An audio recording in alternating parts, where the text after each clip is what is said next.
Welcome to the Green Urbanist, the podcast for urbanists fighting climate change. I'm Rob.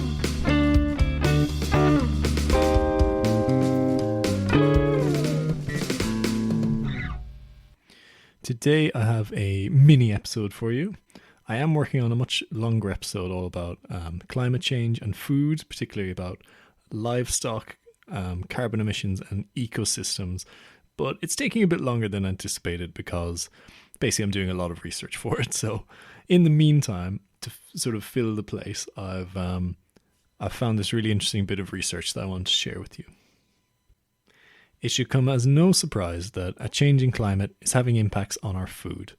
Increased incidences of drought, flooding, and more changeable, less dependable weather can clearly negatively impact on our food supplies. But there is one effect of climate change on our food that you may not be aware of. Specifically, this relates to the amount of carbon dioxide in the air. If you remember back to your secondary school science classes, you'll know that plants absorb carbon dioxide and transform these molecules into carbohydrates that they use to grow. That's a very simplistic version of it. As we burn fossil fuels and pump carbon dioxide into the atmosphere, this has suddenly changed the chemical environment for plant growth. On one hand, it may seem like it could be beneficial, and there are actually people arguing for this, believe it or not. I mean, more CO2 means that there's more food for plants, so they should be able to grow bigger and faster, and that's great for agricultural production, right? But researchers have recently uncovered a startling relationship. The more CO2 the plants absorb as they grow, the less nutrients they actually produce. As the extra carbon in the air provides fuel for a growth spurt, the plants do grow faster, but they accommodate this pace by creating more carbohydrates, essentially sugar, at the expense of vitamins, minerals, and protein. In the age of climate change, with a greater concentration of carbon dioxide in the atmosphere than ever before in human history, our food is becoming less and less nutritious. There's a fascinating article on Politico.com that discusses this phenomenon, which is chillingly titled The Great Nutrient Collapse. A quote from one of the researchers interviewed in this article reads, "Every leaf and every grass blade on Earth makes more and more sugars as CO2 levels keep rising. We are witnessing the greatest injection of carbohydrates into the biosphere in human history, an injection that dilutes other nutrients in our food supply."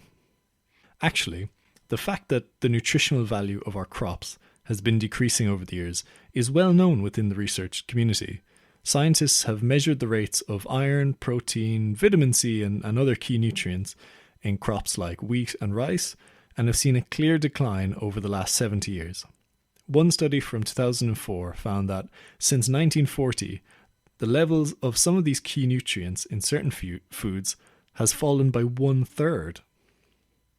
However, it was assumed that the reason for this was simply that intensive farming practices favour crop varieties that have a better yield rather than those that are the most nutritious. And so over time, we've just been selectively growing more and more of these less nutritious varieties. That seems logical and it may well play a part in this, but recent experiments have shown a clear relationship between the carbon dioxide levels and reduced nutrients, a correlation that seems to be playing out all over the world. This issue poses separate problems for wealthy developed countries and poorer developing ones. For us in the Western world, our problem, in fact, is too many calories. We produce and consume far too much low nutrient, high carbohydrate food as it is. The further dilution of our vegetables and crops just exacerbates this problem. But people who are conscious of their health will already be eating a more diverse diet. With enough variety in your diet, you may not feel the negative effects of these reduction in nutrients. What we have to understand is that millions of people around the world rely on a very small number of foods to meet their nutritional needs. Rice, corn, and wheat constitute 2/3 of all human food consumption.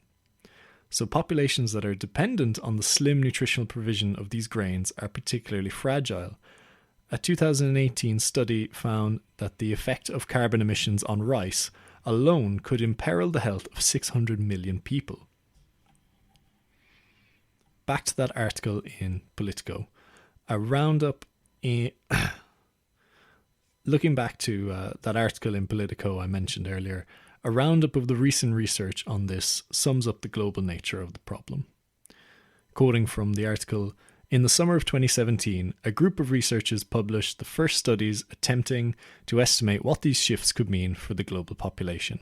Plants are a crucial source of protein for people in the developing world, and by 2050 they estimate 150 million people could be put at risk of protein deficiency, particularly in countries like India and Bangladesh. Researchers found a loss of zinc, which is particularly essential for maternal and infant health, could put 138 million people at risk. They also estimated that more than 1 billion mothers and 354 million children live in countries where dietary iron is projected to drop significantly, which could exacerbate the already widespread public health problem of anemia. I don't have an easy solution for this. This sad story is reinforcing the belief I have that the climate emergency is changing our lives in ways we don't understand, or are only beginning to understand. It also provides another example of how climate change is hitting the developing world hardest, the people who live the least carbon-intensive lives. These countries face the challenge of raising standards of living, reducing hunger, and growing their economies while also reducing carbon emissions. And perhaps the scariest aspect of this, as I mentioned, is it's been known for a long time that the nutritional content of our food has been reducing. But this hasn't entered into political discourse or agricultural policy. It's a problem that's been acknowledged as an interesting trend, but not something to actually take action on. In other words, it's accepted despite the huge implications for global health. I know this was a different kind of episode to normal, both in topic and length, so let me know what you think on Twitter and Instagram. Please also subscribe or follow the podcast wherever you're listening so you don't miss any future episodes. That's it for today. Thank you so much.